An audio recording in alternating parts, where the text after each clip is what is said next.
Oh, you didn't get me one? Figured you'd want to pour your own. I want to pour for myself. Yeah. Been pouring them all day for you. Well, that should be enough. All right. So, the review of, what did I end up calling this? Kveik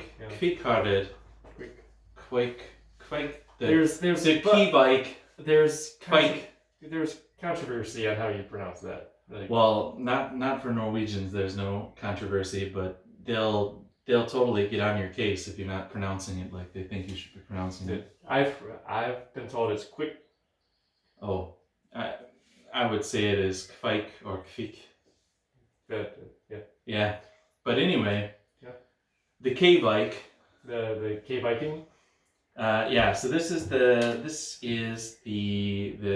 Kveik Pale Ale. So basically, pretty much what the idea of it is that it's loosely based on the old Bell's Two Hearted, right here from the hat. You may know it from such hats as this one. All Centennial hops. Only two. There's usually only. I think that Bell's says confirmed, or at least homebrewers are pretty sure that it's one base malt and then a very light crystal malt. That's usually the clone recipes I've seen of it. I thought they put the recipe. I think the real recipe is out there, and I think it's only like light caramel malt and a base malt. So this is Golden Promise base with a couple kilos of Cara Pils. So Cara Pils and Golden Promise base, and then it's got a small bittering charge of Magnum, and then I did a 5 and a 10-minute addition of Centennial, and then a big flame out whirlpool, and then it was keg hopped with 80 grams of Centennial. And then I took the keg hopper out after like 5 days, 4 or 5 days. So it's like an old school recipe with some modern technique. Fair enough. I was gonna say it's not all Centennial hop. It is? Oh crap! Did I put? I can't remember if I bittered with. I'm pretty sure I bittered with Magnum. Damn it! You caught me. Yeah. You caught me in a lie. Bullshit. I've been lying to everyone. I'm sorry. I apologize to the internet. I apologize to my mother. Just dump this out. Yeah, just, you know what? Pour it out for the homies. All right, what do you think of it? It looks a lot like Two Hearted, doesn't it? It does. It's got that orange, that old school orange color. Oh yeah, I guess gotta get real fancy on it and put it up. It's not quite as orange as. I should have had you bring me a Two Hearted. You normally do. Yeah, I totally forgot about it. But you were already bringing so much beer, I didn't want to make you bring any more. Thank you. You brought me the hat. The Two Hearted hat. It's close enough. Close enough. It looks a lot like that. Anyway, yeah, and it's got a really nice head retention. For all that Cara Pils. For all that Cara Pils, yeah. I think there was like 1.5 kilos of Cara Pils in here. And then it's got a lot of orange. Oh yeah. Oh, the Voss. I should probably mention that it's Voss Kveik is the yeast I put into this thing. So that's the other non-traditional. And I didn't get to ferment it as hot as I wanted. I think I fermented it at about 22, 23-ish degrees Celsius, which is like 16 cheeseburgers. How many cheeseburgers is that in America? This isn't our first beer today. How many cheeseburgers south of the sun is that in America units? It's about south of the border of Texas. Oh yeah, Florida man. Yeah, Danish Florida. Danish Florida. 16 alligators and a Florida man. Yeah. All right. So we're about to have visitors. Hi. Hello. We're making video. Oh, sorry to interrupt. That's okay. I can go away. No, don't go away. You can join us if you want. I don't know if I want. I feel like you're gonna have to cut. No, we're not cutting any of this. No cuts. We're doing it live. All right, yeah. So there's a lot of orange, and a lot of what? How many cheeseburgers temperature is that? How many cheeseburgers south of the sun is 23 degrees Celsius? Is this a In joke that I America. don't understand? Yeah, it is. Yeah, It's gone off the rails. Yeah, that sounds like it.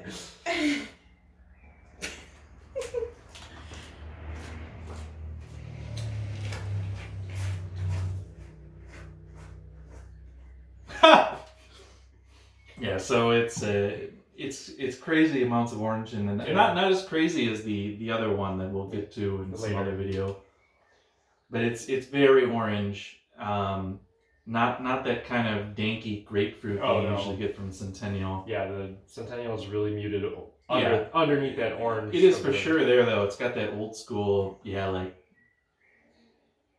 got that old school kind of It's not dank. It's not dank. That's the wrong word for it. It's totally like like grapefruit citrus grass. Yeah, it's like with a slight herbal or herbal. spicy, That's it. Yeah, a little bit of spice, a little bit of grass, a little bit of grapefruit, tons of orange, and then the taste. It starts off. It's really nicely bitter. All the way through. Yeah. I'm super happy with the bitterness in it because I wasn't going for like a New England IPA type like smoothness. I was going for that bitterness. Yeah. The like classic bitterness of a 200. Or like more Midwest. Yeah, Midwest. Yeah, Midwest IPA. Yeah. And I think that came out perfect. Like I couldn't have hit it harder with it. No, not without being over. Yeah, without being overpowered. It's got a nice bitterness to it. And it really actually tastes like Two Hearted at first, before you get the aftertaste, the yeast. It just tastes like Centennial up front. You get a bunch of Centennial, and then it smooths out into the orange, and the yeast kind of because Voss also gives off a little bit of that farmhouse. Does it? Yeah, a little bit. Yeah, I can see that. Well, in the cleaner beer, it comes out a little bit more. Yeah, the other beer that we'll get not to later. Cleaner beer, but I mean, it's not like it's dirty. I don't know what I'm saying. Cheeseburgers. How many cheeseburgers would you give it? I'm super happy with it. When I first tasted it, this beer is about.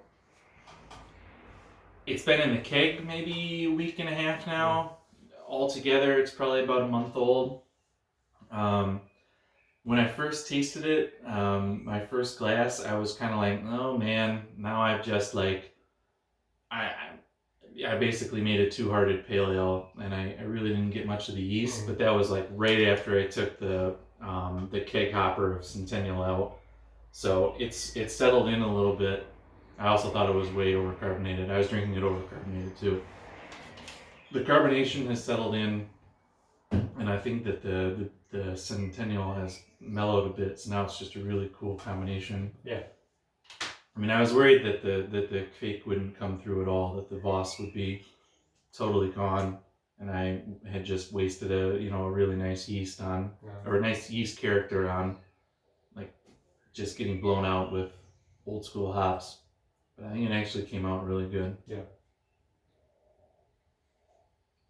I would brew it again. I would use this base again too. This is like this base recipe is a really nice like pale ale base. I think I might have put a pinch of wheat in there just because that's what I do. I would have to get my recipe thing out. It's been literally days since I've brewed this, so I can't remember. It was back in the way back. You give a big speech about it being 2 ingredients. I did do that, and then I'm questioning myself because past Alex probably put some wheat in it because he's a sneaky son of a bitch. How many beers did you have while brewing it? None, because I didn't have any homebrew ready. I mean, now we're brewing a beer, and I mean now we've got now we're having a lot of beers, but back then it was a dearth of just complete wasteland. I might have had a Carlsberg. Yeah, I'm not proud of it. Oh. I'm not proud of it, but shouldn't be. Yeah. So how many cheeseburgers out of a polar bear would you give this beer? Oh, out of a polar bear? Yeah, out of a polar bear. Oh, well, what? There's about 9,600 cheeseburgers to a polar bear? Ah, Is that the depends. version? Whoa, there, Is it's it escaping. is it a Danish polar bear? Or? All right, what do you think? It- This it's is probably going on way too long. Oh, far Too long. Awesome. Like as soon as I turned the camera on, it was too long.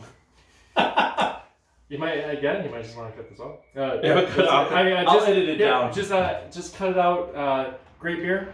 Yeah, I'm gonna edit it down to just that. Thumbs up. Thumbs up. You give it maybe even 2 thumbs up. Oh, Yeah. 2 thumbs up. Yeah. Yeah. If I had a 3rd thumb, maybe it would be up. I gotta So you would give it all the thumbs up. Yes. I'm also pretty happy with this No, one. yeah. When I first had it, I was like, oh yeah, this is a fantastic, nice, light Yeah. beer. Good for drinking on this hot Yeah, day. it turned out great. So all right, let's say cheers, and we'll get on to the next one or talk more about cheeseburger units. I think it's great that you can have a temperature unit and a mass unit at the same time. Is it polar bears? That fun? Cut it. I just can't. Oh, it wasn't even recording.